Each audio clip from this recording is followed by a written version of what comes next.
compliment the scarf, what a wonderful scarf it is. Trying to be funny, you know, I'm sorry. Welcome, everyone. We're glad you're here today. January is always an interesting meeting because we just really never know the weather. We never know who's going to be here, who's going to be in New York, maybe here visiting and that sort of thing. So thank you all for being here.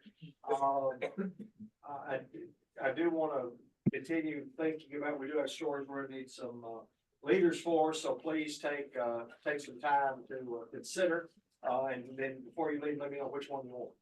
We'll get you signed up. Otherwise, you could get the phone call saying, hey, what do you know about Silver Blaze? And then you'll hang the phone up. But anyway, thank you to our folks online. Hello, everybody online. We're glad you're here, and we're glad to see you. They hear us and we hear them, so it's a good thing. So let's why don't we just go straight to show and tell? I know there's one show and tell that's non-Sherlockian, but it's appropriate because it's appropriate. So if you want to just start us, Tom, that'd be great. Sure. Natural great historian Ridley Wills passed a couple of days ago. Yeah. And so anyway, there'll be visitation on Friday, and then open it up to the Bellevue Country Club on Friday afternoon. Anyway, he did a lot for not only in terms of recording Nashville's history, which was at least a dozen books probably about Nashville's history, but a lot of good films, Robert work like Bellevue Plantation, saved and restored into what it is today. And Larry started his life's efforts. Anyway.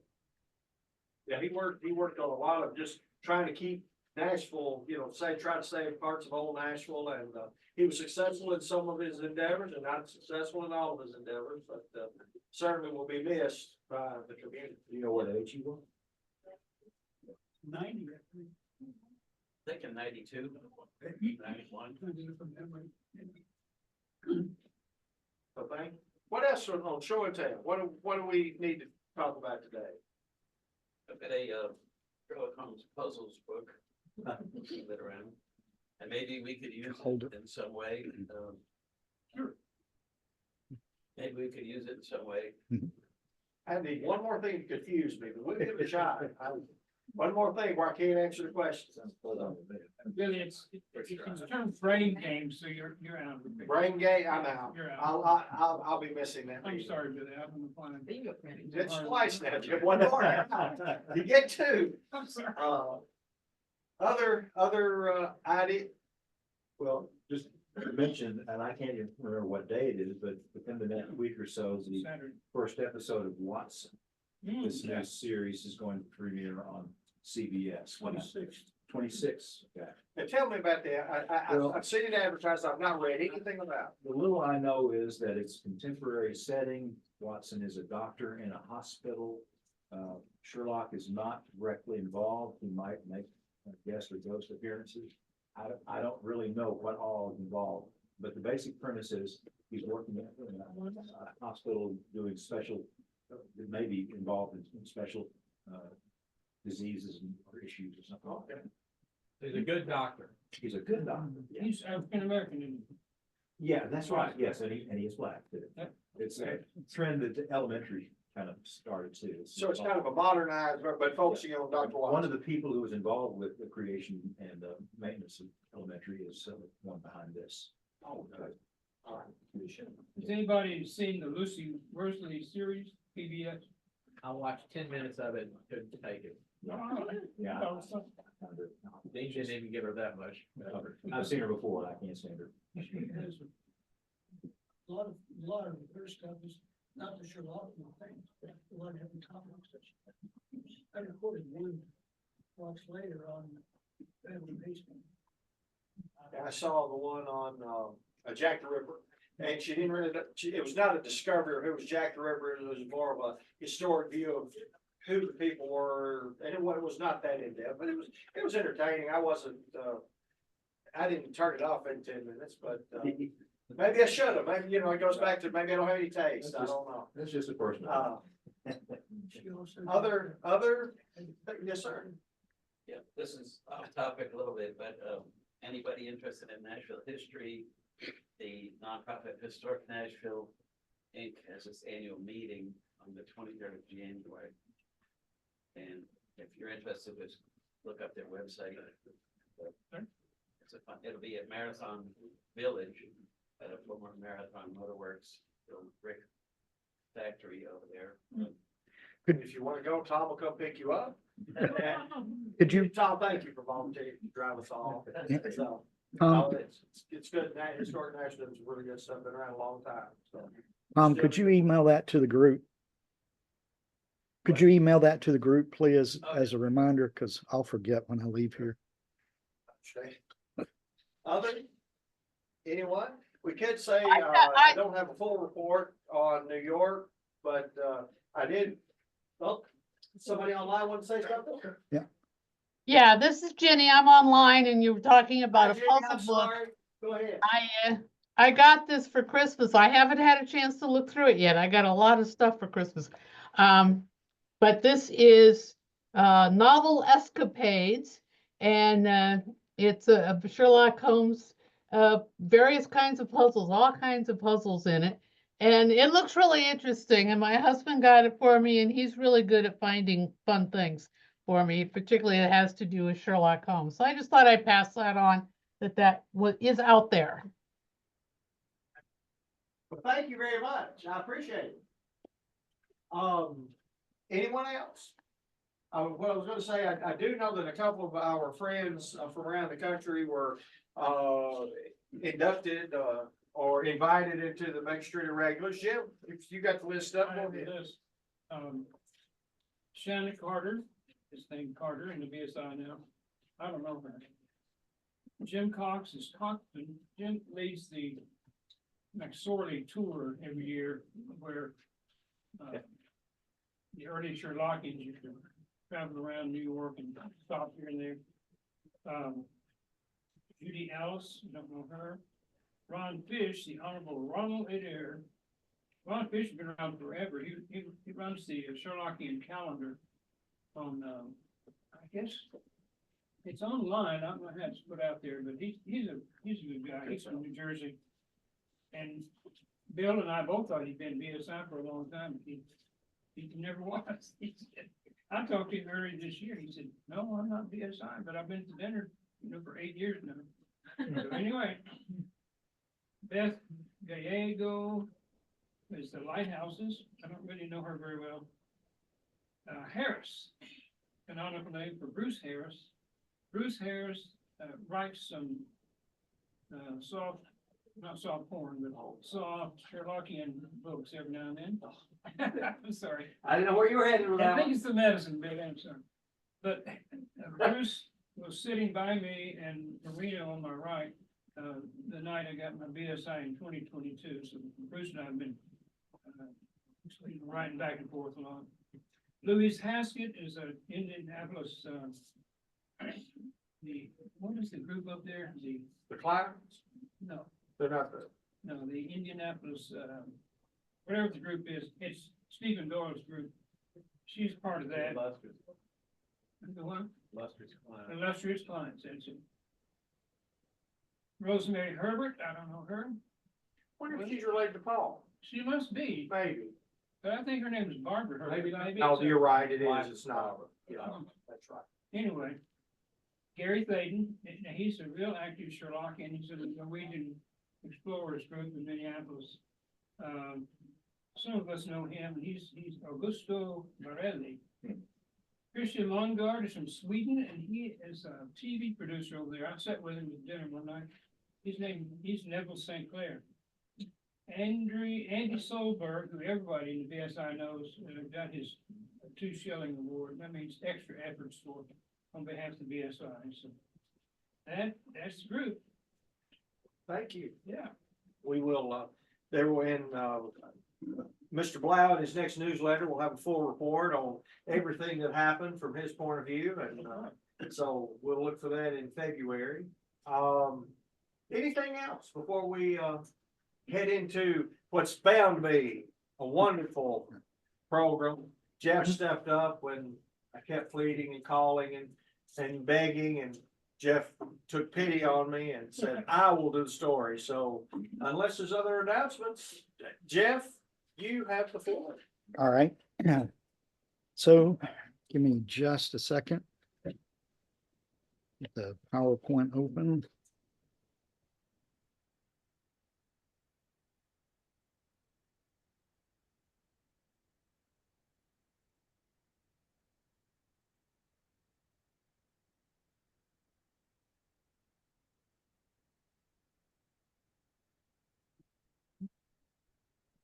It's moving at snail speed.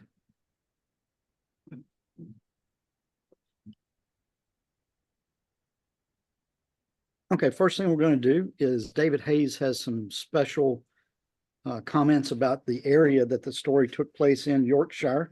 As we all know, every Sherlockian story has a link with the Musgrave Ritual. And this, Please. and this is not an exception. What do you want to do?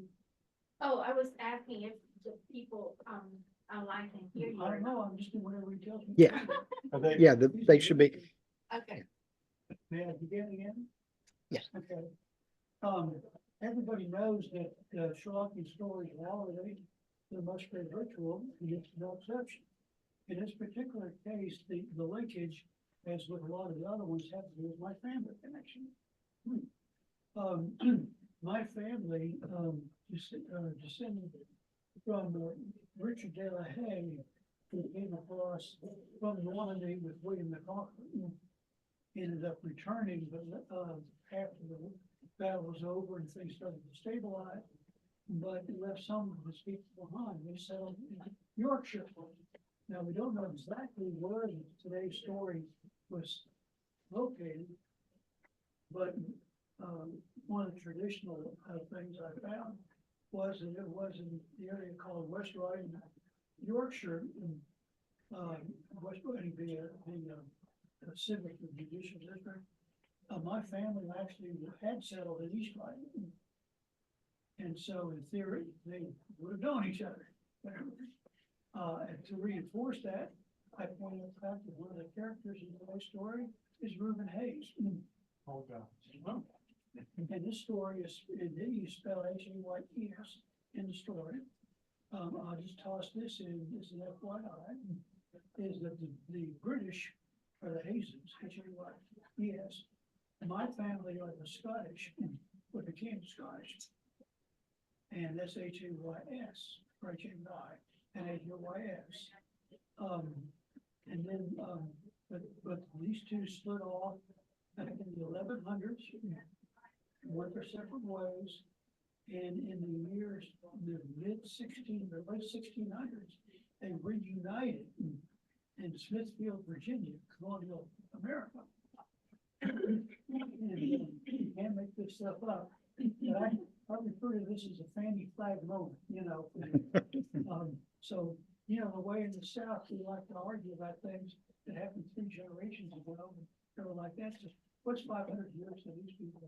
Yeah, right. Lesson about whether you should have stayed in England or whatever. But we'll have that another day. But that's where the Reuben Hayes comes from. That's the connection.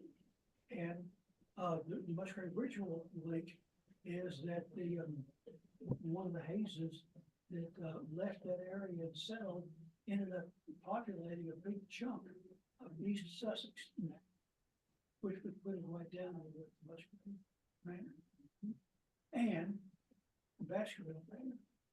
But that's for another day. Thank you all very much. David, thank you. That is playing the game. That is exactly playing the game. Where you take the story, you connect. Thank you. Back to you. All right, thank you. Good job, David. Yeah. Fire up the. Get that shut down. Let's watch 2 computers.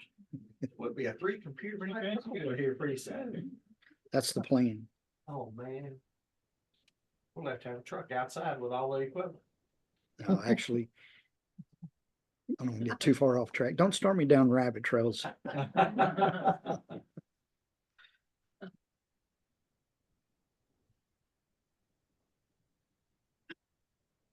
My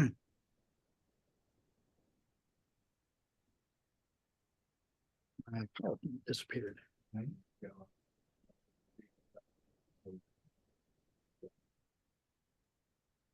Remember Mullins? I just wish y'all had my view over here. It's the maestro working from screen to screen. It's like he's playing a piano.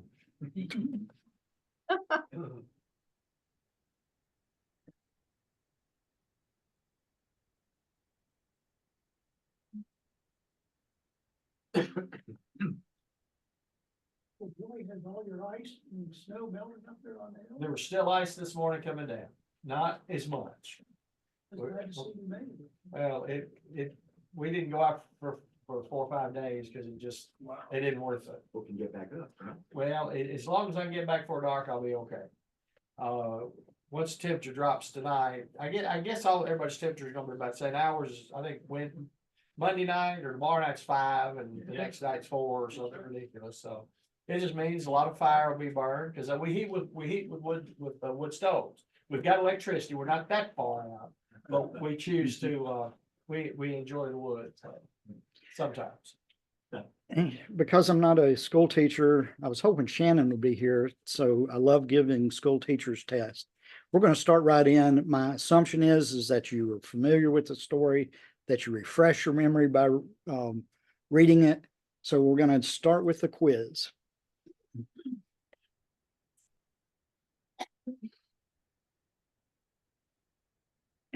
So when the figure shows up at Baker Street and starts telling the story, what is the case about?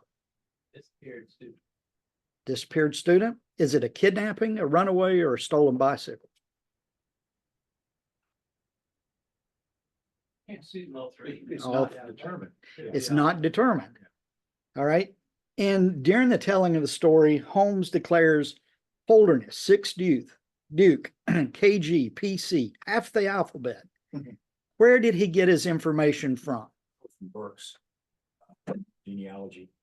This doesn't really say. It does say, Does but it, encyclopedia. huh? A peerage, right? Well, sort of. Remember Holmes keeps that self-made encyclopedia where he's got a track of everybody? That's my impression, is that that's what he pulled from the shelf. Does anybody remember our Thorny Cross Huxtable? His name is Ron Critter. Oh, yeah. He lived in Milwaukee and he ran our Welcome Home special group for years. He was a master and he'd have 1,200 responses in a month, where most people have about 20. He just really worked it. He was something. He disappeared though. All right. So in the story, when they're talking at Baker Street again, we have one missing boy, one missing bike, and one missing half-dressed German master. Oh, What was Dr. Huxtable's theory of the bicycle when Holmes says, you can't convince me that he rode off in the middle of the night with this boy on his handlebars? That it was a blind to throw people off the scent. That it was a blind to throw people off the scent and that the bicycle must be hidden somewhere. Why did Holmes reject this as a theory? Because I couldn't imagine him transporting the boy or holding the boy while he rode the bicycle. At that point, they didn't really have it set up where 2 people could ride on one bicycle. That was part of it, but he said something else. He said, if you're going to use a bicycle as a blind, why hide one and not just go ahead and hide 2? So he's like, no, this theory doesn't hold water. So what was the young boy's name? James Wilder, Lord Saltire, Reuben Hayes, or the Duke of Holderness? Lord Saltire. So when they leave and head off to the area that had happened, when they arrive and they talk to the Duke, who admonishes Dr. Huxtable for seeking Holmes's help?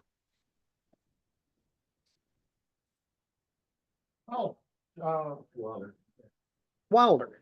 Yeah, he flies off and was like, why'd you go after Sherlock Holmes? What are you doing? You know that we don't want the publicity. That was James Wilder. And at this point in the story, what is James Wilder's role? Secretary to the Duke. He was secretary to the Duke. So, and it kind of comes to a climax here, and the doctor Huxtable starts saying, well, he can return to London tomorrow. You're right. I've done wrong. I shouldn't have sought his help. What was Sherlock's response to this whole thing? You don't remember? He said, no, I think I'll stay a few days and look around the marsh. In other words, he implied, I'm going to investigate this with or without your blessing.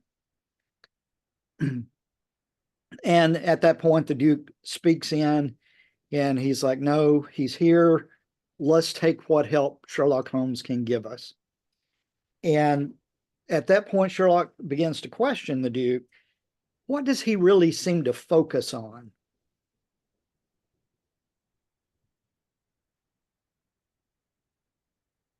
They didn't read the story. Facts. Footprints Facts. or. No, he's still questioning the Duke, About their relationship at home. the relationship at home, and the letters that got sent that day. What was in the letter? What was in the letter? All right. At one point, the Duke cuts off the conversation. Watson says he could tell the man was done answering questions. And he said that he had directed the police to look in the south of France. Why was that? Where the wife. That's where the boy's mother, the separated wife, was.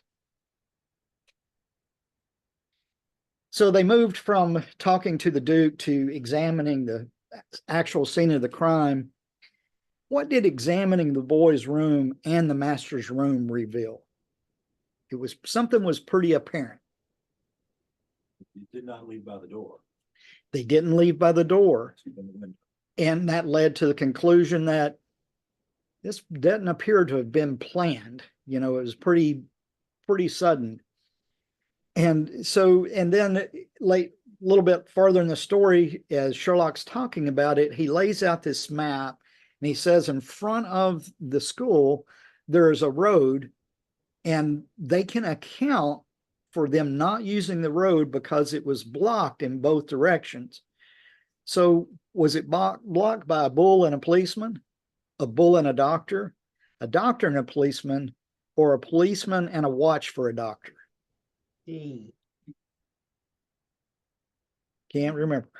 I know there was a policeman in any case. There was a policeman on one end who says he never left his post. And on the other end was an inn where the lady was sick. They had sent for a doctor, so there was a person out there watching constantly for the doctor to arrive. I thought that was a pretty clever trick of Dole or Watson. I would prefer the bull. I really like the bull idea. There was a lot of bull. Red Bull. So after they're looking at the map, they get interrupted. Dr. Huxtable comes in, and there's been a development. And there was someone who has been put under lock and key over a cap. Do you remember who or what group? Gypsies. The Gypsies. So they cap on them. They said they found a cap on the moor. They found the cap on the moor. And of course, what was special about the cap? It belonged to Lord Salton. The next morning, when Watson gets up, Sherlock had already been busy, which I like that. He gets up and part of the story is already taken care of. And so Sherlock had already checked out some areas. So what had he examined that morning before Watson got up? The lawn, the bicycle shed, the moor, or the Ragged Shaw? Two answers are correct. He'd already looked at the bicycle shed and the Ragged Shaw. So they go off and they begin looking through the moor, the moorish area, and they come across a first set of bicycle tracks. And Watson gets excited, but Sherlock says, oh, these are not the tracks we were looking for. How does he know? Because of the treads that are distinctive for each type of bicycle. Exactly. This bicycle tread was a Dunlop tire tread, and they were looking for a Palmer. How did he know that these tracks were headed away from the school? That's the contention. That's a contention, right? But according to Sherlock, how did he know? But because the back wheel tended to overlap the front more often, that was he said that was an indication that it was going in the particular direction. But the arguments were that really couldn't clue it one way or the other. It really couldn't, but all right. I just got hung up on the trend, I gotta tell you. I mean, and just when you think he couldn't be an expert on anything else, tire tread. Come on. 40 different varieties. 40 different, he wrote a book. Yeah. You know, no. And so then it's pretty obvious when they found the second set of tracks, how did Sherlock know that these were the German masters? Oh, the patch on. Yeah. The pattern, the patch, all that came together. It was a Palmer. So sorry, got ahead. What does this set lead them to? This second set of tracks, where does it lead them? Across the moor. And what do they find? The dead German master, the body, yes. So as he sits there thinking, and Watson goes off and gets the guy that's doing the peat, digging, messing with the peat, sits there thinking, Sherlock comes up with a outline of what he thinks happened that night. What was that outline between the boy and the German master? Boy deliberately left on his own, and the German master saw him because he was up late working. So he hurried after him. Didn't even get fully dressed.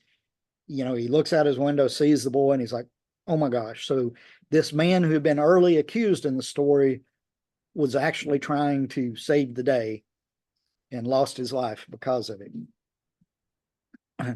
So they go on down the road and they come to the Red Bull or the Fighting Cock Inn.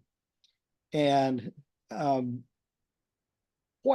where they meet Reuben Hayes. What ruse does Sherlock play, and what lie does he tell to Reuben Hayes? Chance he's lame. He's done something to his ankle. He's done something to his ankle. And what's the lie? That's kind of a. There's another lie besides that. Huh? Remember, he alarms Reuben Hayes by saying they've got news of the boy and that the people are about to be apprehended. So Reuben Hayes gets all excited. They start, without his knowledge, looking around his place. He catches them, goes into a rage. So they pretend to leave, but they go down the road and around a corner and they watch. And a bicycle comes flying by. And I love the description of the look of horror on the guy's face. Who is it riding the bicycle? James Wilder. It's looking wilder up there. Bravo. He didn't live in my neighborhood in Wilder, but he could be related. Yeah, nobody lives in your. Nobody does.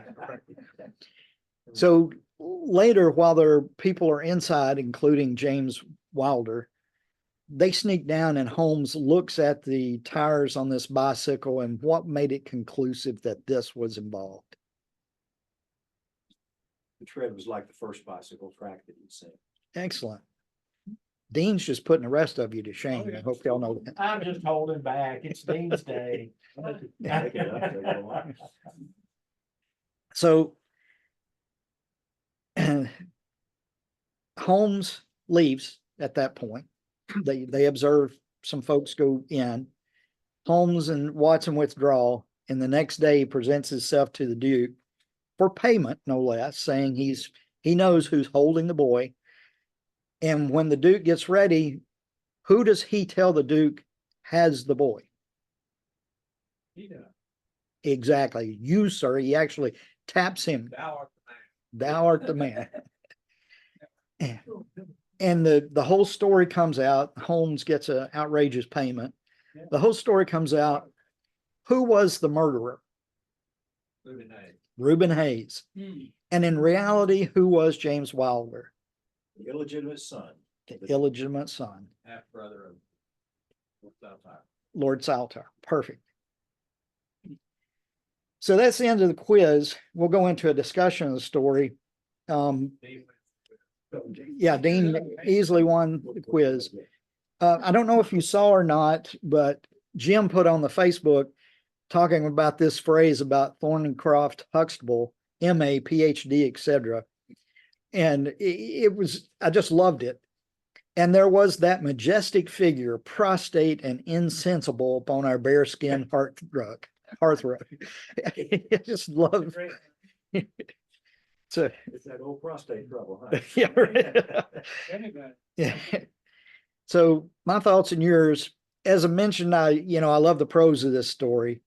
I love that the remedy was for the prostate Thornycroft was a Santa Claus remedy, milk and cookies. Yeah. As biscuits. biscuits were cookies. I made sure they still called them. And and then I was going to mention the conundrum of the tire tracks. In this story, we know that the weight solution that Holmes used to test the direction of a bicycle, folks have tried to prove that out, and it doesn't appear to work. My other thought before I pass it off to a round table is Holmes gets 12,000 pounds out of this. And I've tried to find an accurate inflation calculator. It's tough. It'll give you from 240,000 pounds in today's money to 1.4 million in today's money. So, but it was an outrageous amount either way. The Duke's son didn't get turned over to the police. He was allowed to leave to Australia. So did Holmes take a bribe? Yes. Because he initially agreed to 6,000, and then the guy made it 12,000 without. Yeah. Without his request. Here's a trivia question for you. In all 60 stories, how much Watson paid total for the work he did on Holmes' case? Nothing. 0. Yeah. Never any record of him being paid at all. Yeah, but you're taking it from the person telling this story. He may have. He had 2 wives. And he had 4. Had a part-time practice, so Yeah, hey, there you he go. must have been a good doctor. Very much like Conan Doyle. And- It'd be overcharged. And what he really reported in his stories, knowing the tax man's lurking around. There's a- What did you make from reporting the stories? Yeah, he makes some. He would have gotten a pension. That's right. He did have his pension. We'd have to Dean? look into Conan Doyle's story to see how much he paid Watson for the stories. Back on track, get back on track. That's right. Doyle admitted in his memoirs and adventures that he experimented with that and determined that it didn't really work. Couldn't really determine it from the direction, but then he rationalized, yes, but you can tell when it's going uphill or downhill. And when it's going uphill, it's a deeper impression on the back tire than going downhill. And so that would be another way that he could have determined it. So I said Holmes was right anyway. I just didn't say it. What would be the land like if they're going across the moors? Well, it was hilly. Apparently. Okay. Yeah, it was apparently Grassy or just soil or? and mud and. Yeah. Just Wasn't on a road. a lot of rough stuff. Yeah. But he did mention there were paths around. That Okay. was what he was assuming he was following. I guess the ancient moors, animals started in just like, the Natchez Trace and Yeah. all that. Becomes a well-worn path. And he did mention it early in the story that it was a crisscross of trails and tracks. Yeah. Any other comments, thoughts on the story? Well, I'll give you one more.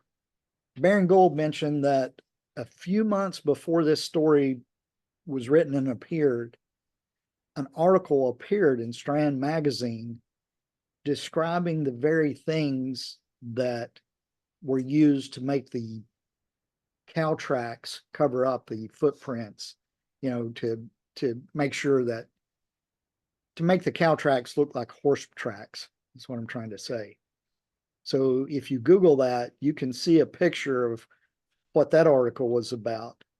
And Baron Gould seemed to indicate that perhaps Dole took inspiration from that.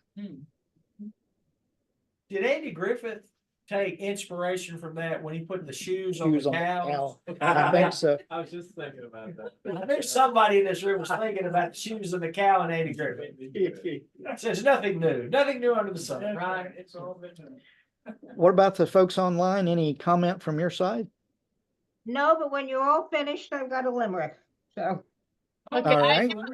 I do have a comment. I'm sorry, I'm having to go out. My daughter appeared suddenly and I didn't know she was coming, and anytime she's here, I spend time with her.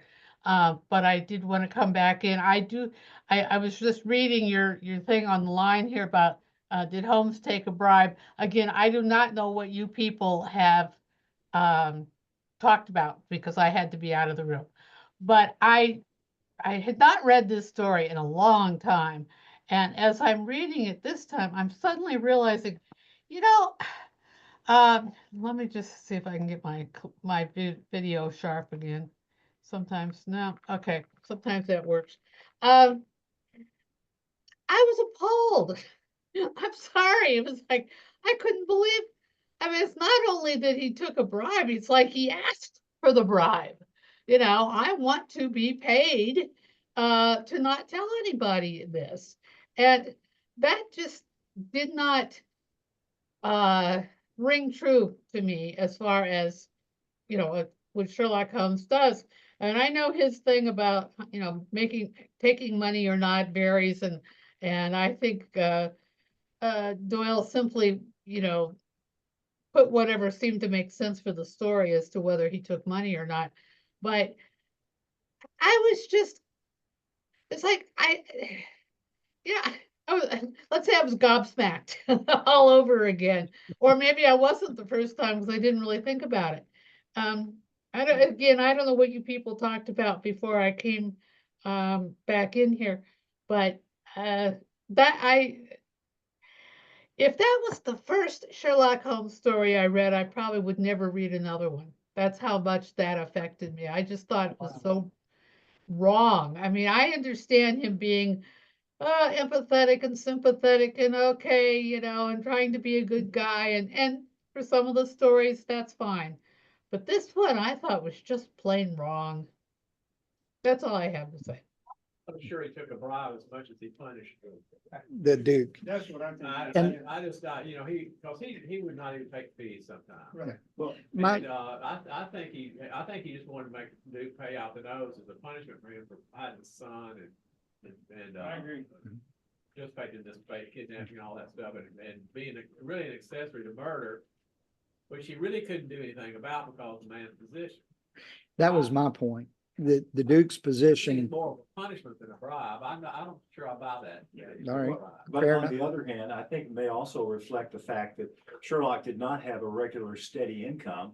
And a lot of times in the stories, he does not get anything for it. So for all we know, he might have been almost destitute at this point. Could have And been. he knew this was one of the richest, if not the richest man in Britain, and he could easily afford that. So I imagine he jumped at the chance because that might will fund a whole lot of other free cases. Absolutely. So, Well, with a drug habit, yeah, well, there's that. when you're a drug user, who knows? There's It that too. didn't cost them. But also, I've watched the Jeremy Brett. I always try to do that when it's one of the stories that's been adapted for that. And I was surprised. Adapted is the right word. Adapted, usually, especially the first few series are pretty strongly faithful, if not completely literal adaptations. But this one really went a different direction towards the end. The character Wilder in the story obviously regrets what's happened when he learns about the death of in Heidegger. I do. And so he confesses to his father, he's remorseful in all of this. He's still a party to the crime, but he's remorseful. In the dramatization, the Brent thing, he's just the arch villain more than Hayes. And they, rather than the boy being held in the end, he takes him, and for some reason they end up in a cave somewhere hiding out, and they track them there, and he falls from a great height to his death. Wilder does. You know, of course, all this is more dramatic, but it's not Doyle. Yes. It's just melodramas. I really Bit worry time about in what the all moment. of this did to the child. I mean, this has got to be, just such a traumatic thing that's going to affect him for the rest of his life. And that really disturbed me too, the fact that, then the dude gets off, okay, yeah, he is implicated in the murder, but hey, we're rich, so what difference does it make? But also, it wasn't a really good thing. And he's been put through a lot for a child. And just the whole story was very disturbing to me. It was a tough one. All right. So, let me share my, Sandy's memory. give me just a minute. I want to share one more thing with Okay. you. Go back to the.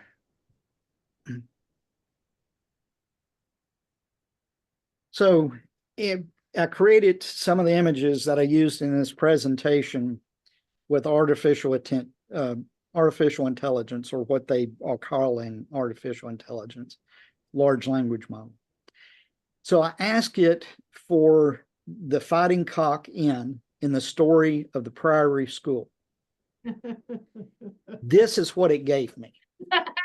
Now, if you look in almost the very center, off to the left, a little bit towards the bottom, what the heck is that creature? That is half man, half rooster. It is, isn't it? So this is a cautionary tale. Yeah, it's a cautionary tale of using AI. The other thing that I did, and this ties into Dean's comment, the other thing that I did is I asked it to generate a quiz. And I did not use what it generated. And I told it to use only the story. It didn't. It had to use other sources, because one of the questions was, where was the boy found? And the right answer was a cave. So again, cautionary tale on using Chat GPT or Copilot. It used the television show. Wow. And I'll stop my share. Or Cliff Notes, it might have been, Yeah, or Cliff Notes. I got the clips. If you ask for a picture of Sherlock Holmes, it's gonna be cover badge almost every time. I bet so. The TV guy. Well, Jeff, thank you. Thank you, Derek. Good job. You're welcome. They have his own tech too. Now, Sandy, I know you have a limerick for us to help us close out this portion of the program. I do indeed, I do indeed. Someone kidnapped the Duke's little son. Maybe gypsies? Could be anyone. Holmes followed the track and got the boy back. All this money! Oh, Watson, what fun! The end. Oh, thank you. Love it, Thank you, Sandy. Sandy. Love it. I gotta get back to my daughter. Thank you all. Have fun with Thank it. you. Thank Come you. again, Jenny. We have two portions of the program, as you can tell. So next month, we will be doing the Silver Blaze. I'm sure one of you are gonna see me after the meeting, let me know which one's doing the Silver Blaze quiz. But in the fall, we had I don't know how to describe it. It took me days to process when I heard that Gail had passed. It was just astonishing, only because I didn't think Gail would ever die. Not that I wanted him to, it's always been Gail. Gail's been here. When I showed up the first time after I found Jim got me to Gail, and Gail and I rode many roads together and crazy stuff that I may talk about a little later. But it was appropriate for us to remember him as it says in the program, standing with me here upon the terrace. for we may be the last quiet talk that we shall ever have. And I look back at the talks I wish I had, and I had a bunch with it, but I wish I'd had a few more. Do we want to do the video? I wasn't clear. Jim, you're gonna do the video during your part of the pro, okay? Well, Mr. Mason, we're going to open with you. And, if you'll share, your report. Or on Gael. On September 6, 1939, as the Great Depression drew to a close, a baby was born to Grace and Bernard Stahl at Plainville, Kansas. At that time, a town of about 1,200 people. They named him Gael, a definition of strong wind moving with unstoppable force. Anyone who knew Gael during his 85 years on this earth also knows how appropriate that name would turn out to be. He spent only the earliest years of his life in Kansas, but he never forgot his roots and was always a loyal, vocal, and unrelentingly fervent Kansas Jayhawks fan, especially in basketball. At 13, Gael was sent to high school in Chicago, where he began his training to become a Franciscan priest at the Roman Catholic Church. After high school, he went to Quincy University, a Franciscan institution on the banks of the Mississippi River in Quincy, Illinois. While enrolled in seminary, he journeyed to Louisiana, where he helped integrate what was then Grambling College, an historically Black institution of higher learning, at a turbulent time in the nation's struggle for civil rights. He faced the kind of opposition you might expect for such a stance, including the threat of violence and perhaps some real violence, but he never backed down. Gael earned a Bachelor of Science in Philosophy in 1963 and a Bachelor of Science in Theology in 1967, both at Quincy. He became an ordained priest as he neared the end of his seminary training. This training, coupled with his own innate sense of decency and a love of social justice, equipped him for a lifetime of activism and advocacy for civil rights, prison reform, and equality, not just equality under the law, but equality in every aspect of our society for every member of our society. His first assignment was as a priest was to serve as associate pastor of Corpus Christi Parish in Chicago. At that time, the home base of Reverend Jesse Jackson's Operation Breadbasket. He did that from his ordination until 1969.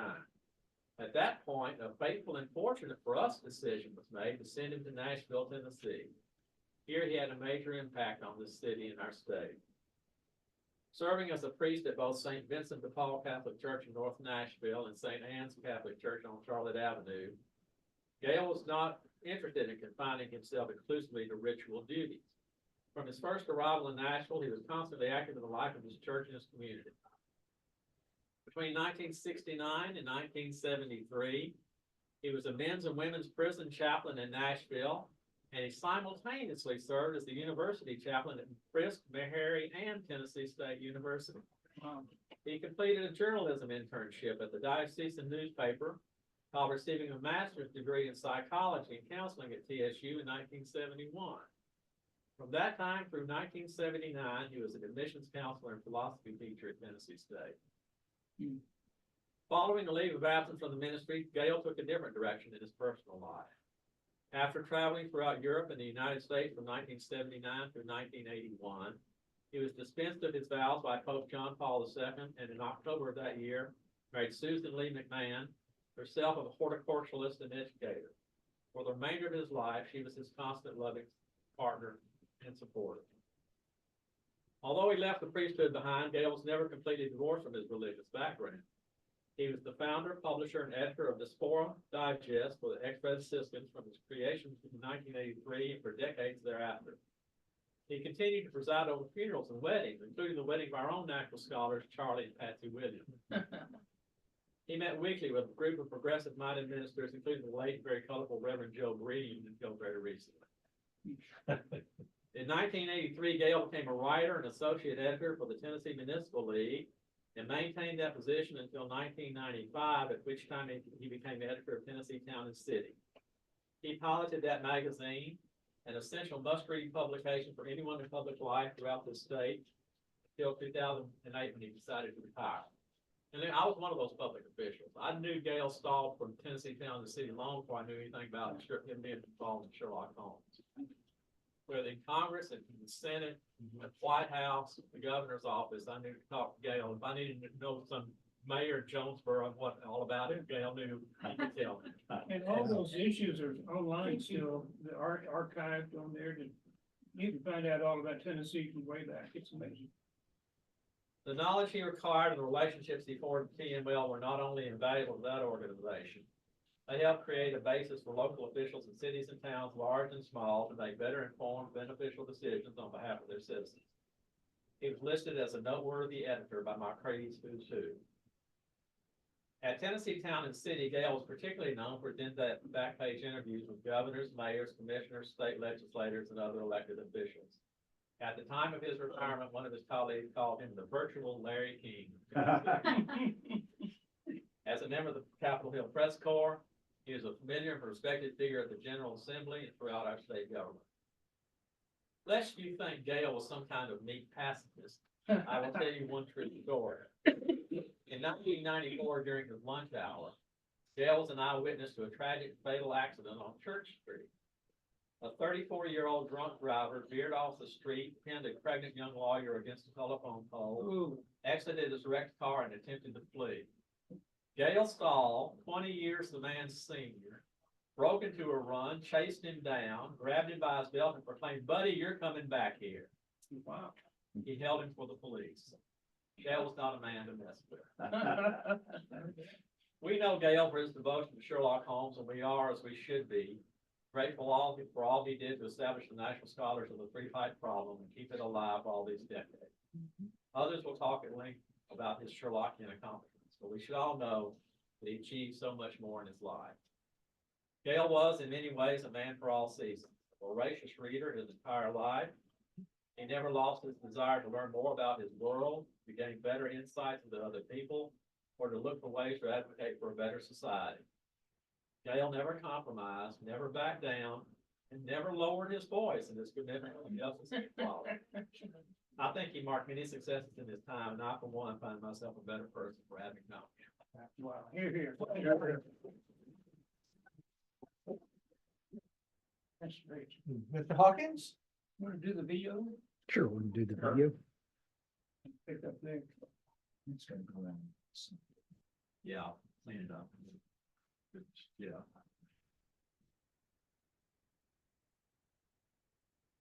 Okay, so. This is our 46th year, and we didn't do anything last year about that, so I've got to pick up. Can we get rid of that white screen?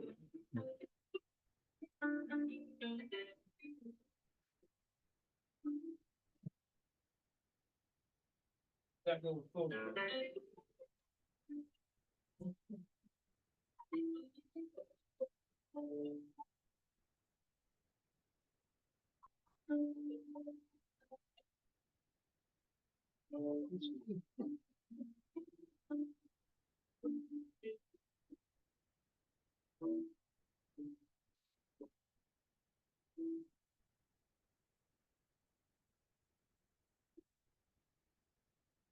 Hey, Bunker and Vicky.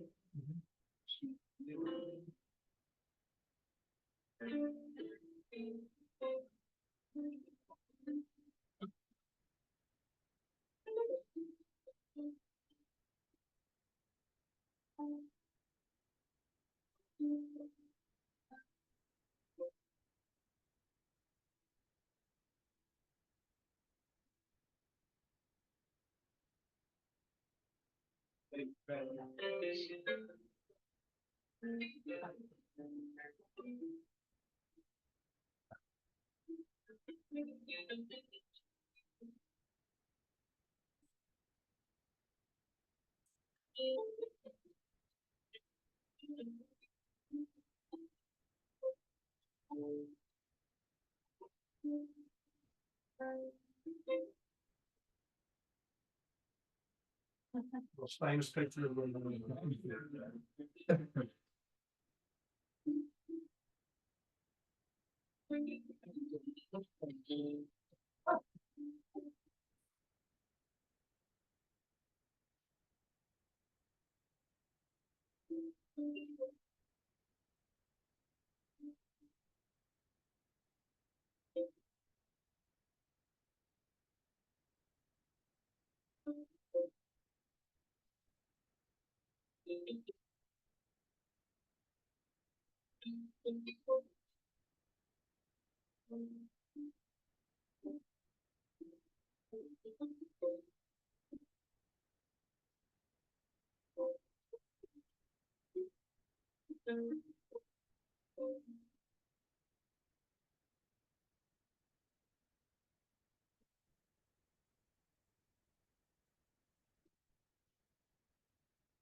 I forgot about that. Sleeves made out of neckties.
Thought that line was good because it was in primary school.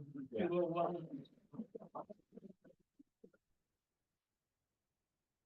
Okay, here's my take on the man Stoller. By the way, I had an extra one of the irregular records of the early forties by Lellenberg.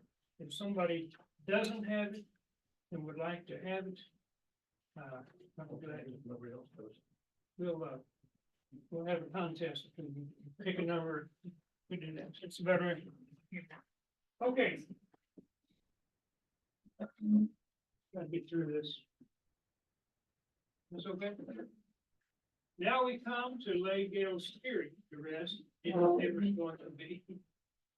When I arrived in Nashville in January of 1985, the newest music consultant for choral music in the Old Baptist Sunday School Board, I didn't know Gail Strong. But Sherlock Holmes brought us together. I was already a Holmes fan, devouring the canonical stories and learning all about the side interests through Barry Gould's annotated Sherlock Holmes, published in 1967. I founded a science society in Norman, the Norman Nerudas, that collapsed after I left for Nashville in 1985. So with the two of us already hot for Holmes, here's how Gail and I met. My work carried me to Santa Fe every summer, and I took the opportunity to visit with Shaw in his Santa Fe home in 1986. Soon after my visit, John sent a letter to Vicki Smith, a charter member of the 3PP, encouraging someone to contact me about joining the Nashville group. So Gail acted on that. He was editor, as Bill mentioned, at Tennessee Municipal League, producing their newsletter, Town and City. And he was looking for new Sherlockians, so he got in touch with me. As it turned out, our offices were both downtown, just a couple of blocks away from each other. We soon met and were instant friends. We both wanted to find more folks for our Sherlockian group. So Gail and I got together in his office and worked on putting the three-pipe problem on the World Wide Web. The result was our first website and our discussion group, Welcome Homes. Before long, Gail shared with me and other pipers that John Bennett Shaw was holding a symposium in Williamsburg, Virginia, at the College of William and Mary. He wanted all who could go to sign up for the August 1987 meeting. It was the 100th anniversary of the appearance of Sherlock Holmes in print in Beaton's Christmas Annual for 1887. We had to go, Bill said, so 9 of us did. I sold the 20-gauge Ithaca shotgun, my Ithaca shotgun, a family heirloom I inherited from my daddy in order to have enough money to make the trip. Forgive me, Dad. It worked out pretty good. The people we encountered in Williamsburg would always be in our future. Gail received an invitation to attend the BSI dinner, probably from Shaw, but I'm not certain of that. Anyway, that was one of the other times Gail connected with Sherlockians outside our local three-pipe problem. Billy knows more about that trip than I do. Can you fill in just a little bit on your trip with Gail? Oh, I will share just a little bit. Okay, just great. a little while. We'll come back to that. On that 10.5-hour drive both ways, I got to know Stahl the man. He was a restless, energetic soul, off to the Amazon 1 month to swim with piranhas, and then back to Nashville to swim with political sharks here at home. Whatever he did with great gusto, especially when it came to Sherlock Holmes. Although Gail was an avid reader on a broad range of interests, he had only come to admire Conan Doyle stories as late as 1977. In his voluminous correspondence with Shaw, a fellow Catholic parishioner, we find him talking about G.K. Chesterton. Sorry if I mess up that every time. Chesterton quite often. As a seminarian studying for the priesthood in Chicago, Gail was probably not aware of all the Sherlockian activities that went on there. At least he never mentioned it to me. He dug into the histories of the Baker Street Irregulars by John Lellenberg and carried on a prolific correspondence with Shaw, where he discovered how many famous Sherlockians lived and worked in the Windy City. I'm going to read just a little passage from a note to Gail from John Shaw.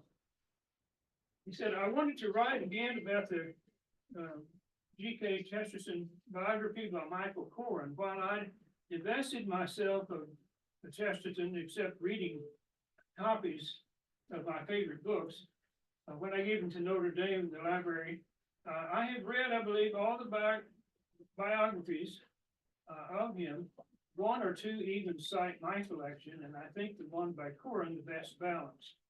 So he goes on, they talk about some Catholic things, and he noticed a review that Stahl had written. So he said, I am fascinated that the Stahl review said you were a laicized priest. In 1965, I sold my business and worked for my lifetime friend, Victor Reed. His father worked for my uncle. I was sort of public relations man, and I knew well most of the diocese clergy that I worked for with many problems. One, I got out of jail several times. So they were going down similar paths, and I never realized it until I saw this letter. Again, congratulations on a perceptive review, and great thanks for the book. I shall lend it to one of my daughters. I have 6, but asked for it to be returned to satisfy my truncated library. He had already sent his materials to Wisconsin. So just think about all the groups that are in Chicago. 1943, Vincent Sterrett founded the Hounds of the Baskervilles. The Hugo's Companions began there in 1949. In 1987, Don Isbin, who was a character in Gail's life, and other Sherlockians founded the Tourists International. I was up there in September and spoke about Shaw at the tourist group. Al Shaw, another Sherlockian, started the Scotland Yarders there in 1988. Alan Devitt and Susan Diamond kept the Sherlockian fires burning on the west side of Chicago with the Stud Sherlockian Society, founded by William Sawish. Several of these groups came together to sponsor an annual horse race in Chicago called the Silver Blaze. And we have a nice picture of some of those folks with John Shaw standing there with big old sunglasses on, you know, like a Cosa Nostros. Gail became good friends with Don Eastman and Alan and Susan. In fact, he made sure that some of us from Nashville attended events hosted by these Chicago natives. Eastman sponsored a Sherlockian event way up in Door County, Wisconsin, and the undaunted Gail Stahl rounded up a few of us and crashed the party in the late 1980s. Don was known for sponsoring more Sherlockian signs than anyone other than Shaw. But neither Gail nor I had read Sherlock Holmes stories growing up, probably not much more than the Speckled Band and Hound of the Baskervilles. It was the whole aura of Holmes and the fun that really smart people were having with the stories that attracted both of us. Such was Gail's enthusiasm for Holmes and the followers of all things Holmesian. He wanted Nashville to be as rich in Sherlockian events and scholarship as any other place, so he read all the Levenberg histories of previous decades of Sherlockian scholarship and kept current by reading every Baker Street Journal from the early days in the 40s up to the 2023 Baker Street Journal Christmas Annual, completely focused on his friend Shaw and edited by his pal Hawkins.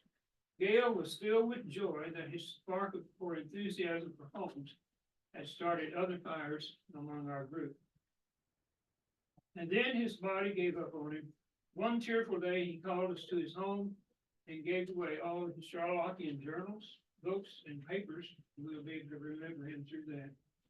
He and Susan moved to Indianapolis in the summer of 2023, and by September 24, he was gone.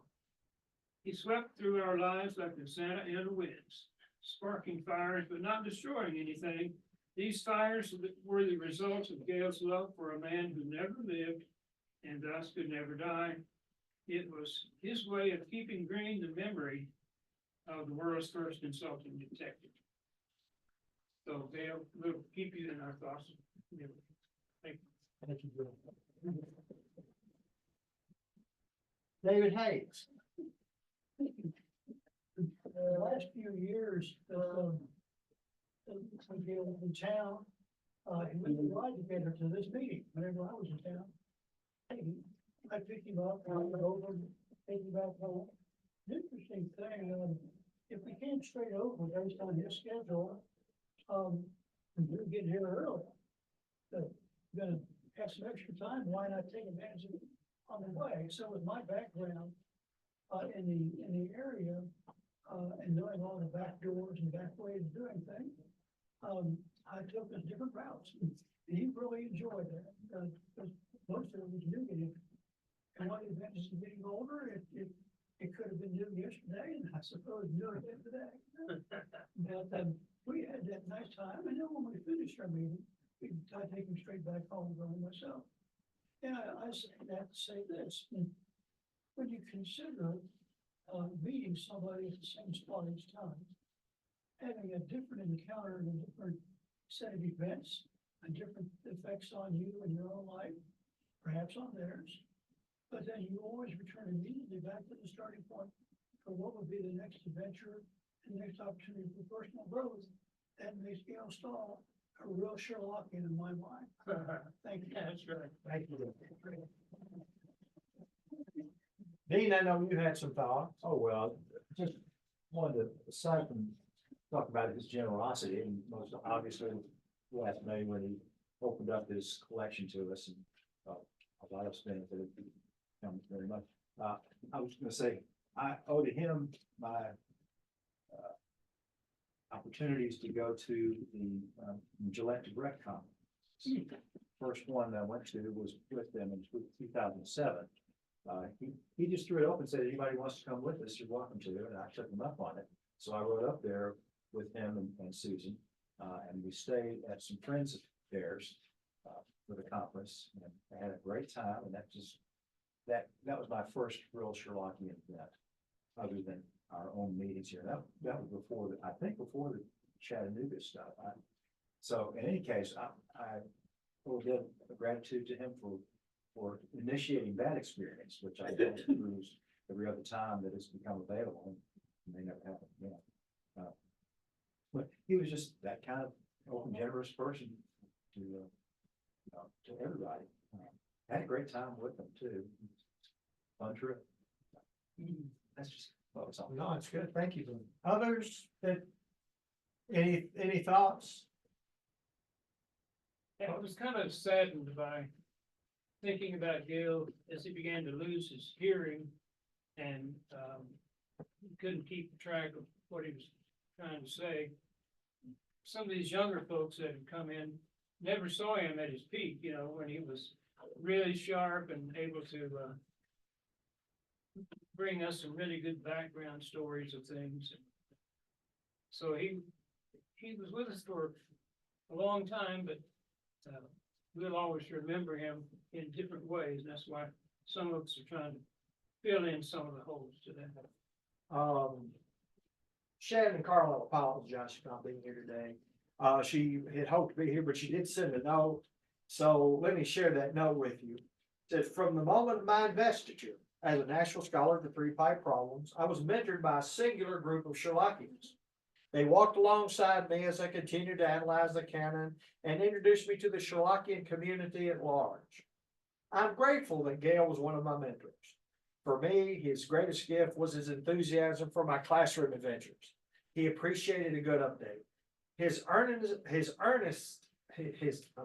eagerness to learn how we were keeping the master's memory green was always a source of encouragement. He also gifted my students with items from his collection. Some of those items went home with the students who scored the highest on the quiz on the Blue Carbuncle or the Red-Headed League. However, most of the items became objects in the Sherlock Holmes Museum for the young, curious, and observant mind, our classroom museum. At the beginning of each school year, my newest Sherlockians always were enamored by Sherlockian Russian nesting dogs. He also mentored one of our youngest Sherlockians, Connor Kimbrough. I can vividly recall those two in conversations at scholars meetings. Gail also shared parts of his collection with Connor.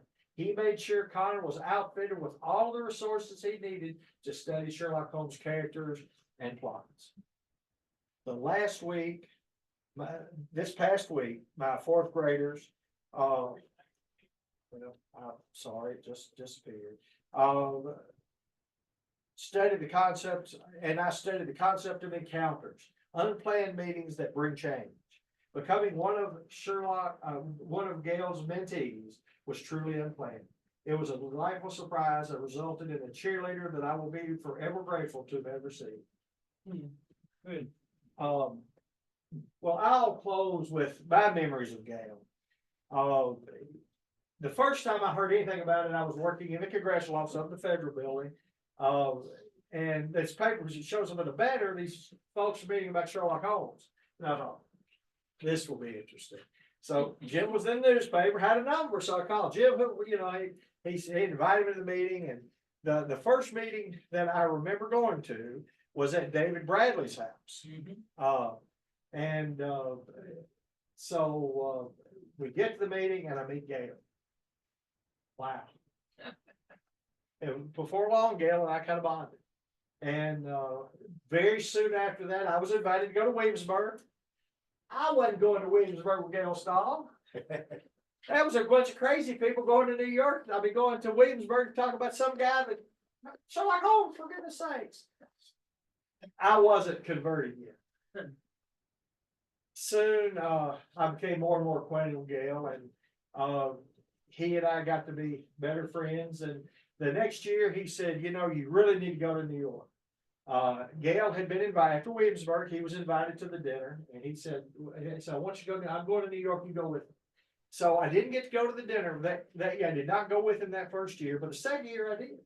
So I had never been to New York as an adult. I had as a kid, but so I don't know anything about New York. But I know about, I've flown an airplane 3 or 4 times. Just no reason for me to do that. So we get to New York and we get to the airport and we get off at LaGuardia. Yeah. And, we're gonna ride the Port Authority bus. So we get out and we're loaded on the bus. Now I've carried everything I own because I don't know what I needed in New York. So, you know, I look like I'm a vagrant running down the street. But then we get everything on the bus. Gail was on the bus and Gail decides he needs something to drink. I said, Gail, this shuttle's gonna leave. Do not get off the bus. I'll be right back. Just tell him to wait. I said, the bus driver will not wait. So Gail gets off the bus, and as soon as Gail disappears into the transit authority, the bus driver appears. I said, sir, can you, that's it. The door closes. And I look in the back glass. I'm in the back looking out the window like, here comes Gail running after the bus. I'm in New York. I'm not real sure where we're going because Gail was in charge of the schedule. I dug around and figured out we were going to be at the Algonquin. We were going to be at the Iroquois Hotel next to the Algonquin on 44th or 45th, whatever it is. So I know to get there. Well, so get there. I got my stuff, and again, I had a busload of stuff. I had Gail's stuff, and I am lugging it down the street from because I had to. Well, we went to Penn Station. They moved us around, and finally they got me to the streets. They didn't get me in front of the hotel, but I got close. Gail finally appears. That's on Thursday. Friday shows up. We are not invited to the big dinner, but we are going to. I guess it was the Gaslight Gala thing. And so we're at the Gaslight Gala and we're having a big time. And to me, it's real fancy. In retrospect, it's probably kind of a shabby place, but as a first trip to New York as an adult, I think I am in high cotton. Gail, we're here, we're having a great time, and we're drinking and we're hooting and hollering, and Gail disappears. Again. Where's Gail? Still don't know where Gail went, where he went. I did everything. I looked under the tablecloth. I mean, we were looking everywhere. Finally, I get back to the hotel, 2 or 3 in the morning, Gail appears. That was just Gail. But he would get me into all kind of messes and talk me into almost anything. And we edited the newsletter together for a while. He'd do most of the writing, and he'd bring it down to the office. And being a good government employee, I'd let the government pay for it. And well, thank you taxpayers for doing it. But it's just hard to explain what Gail meant to me and what he meant to this group. I remember meetings at his house. One of the first ones I was there. The old, as he named his house, Peckerwood. It was a little house, not a whole lot. If you were to take these 2 rooms together, it was a little bitty house, but it was like a hobbit house. It was, you'd go down here, you'd go up, there'd be some steps here, and he'd have stuff stuffed here and stuff over here. And it was such a great place. But when we met, one of the nights we met out back, it started raining. Well, Gail knew it might rain, so he took a tarp and he puts across the back of a shell. And it starts raining. Of course, it starts sagging, and we're pushing water off. So, you know, and I'm out there trying to help him push water. So I'm soaked, he's soaked, and that was just Gail. And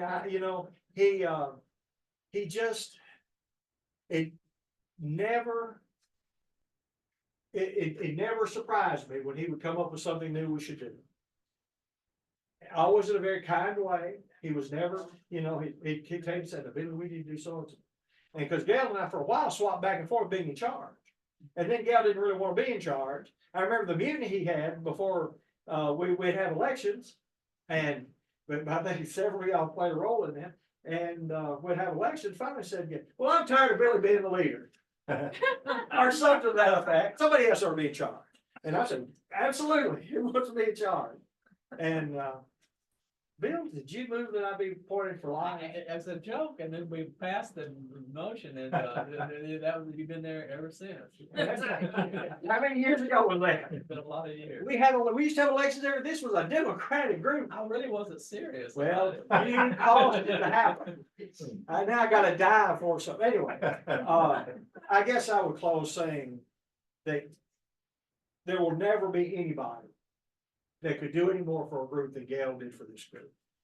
There will never be anybody who individually loved each one of you than Gail Stahl. I mean, I really loved you. I mean, I like you a lot, but Gail would put it on the line for you. He just was that kind of guy. His heart was huge.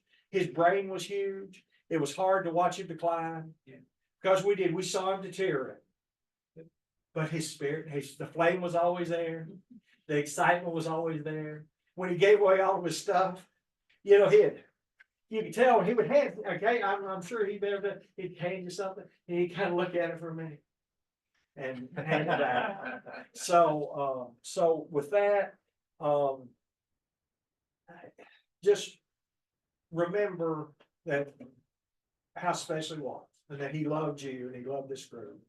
And if we can just share that love with other people, fill this room up. We do before you leave today, make sure we on the back of the program, it says for Susan. I talked to Susan a couple of times. What I thought we would do, maybe let everybody just send a note, and if we need to do more than one, we'll do a couple, just to remember. If there's, Are you saying we're to use the same? yeah, We're not to use our own person. No. yeah, well, I mean, I'm just thinking, I mean, if you've got a lot you want to say it. With this group, there's never correct. What's that? We're gonna sign one program. Yeah, that would be the ideal. Yeah. So if we'll start with this one and, we'll move from there if there's nothing else today, and there's always something more we can say, we're not gonna do that. Let's end the program today as it would be if, Gail were still sitting here with us.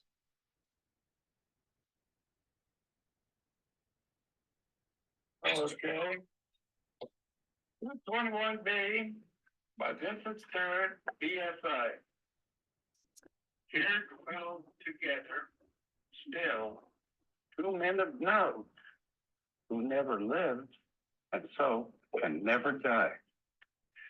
How very near they seem, yet how remote. That age before the world went awry. But still the game's afoot for those with ears, attuned to catch the distant view halloo. England is England yet, for all our fears. Only those things the heart believe are true. A yellow fog settles past the window pane. As night descends upon this fabled strait, a lonely hansom splashes through the rain. The ghostly gas lamps fall at 20 feet.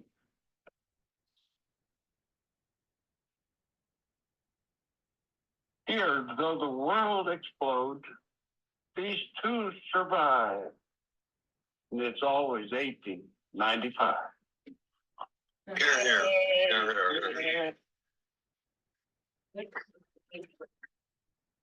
Well, On the website, you pull that up. we'll try to get the program on the website, and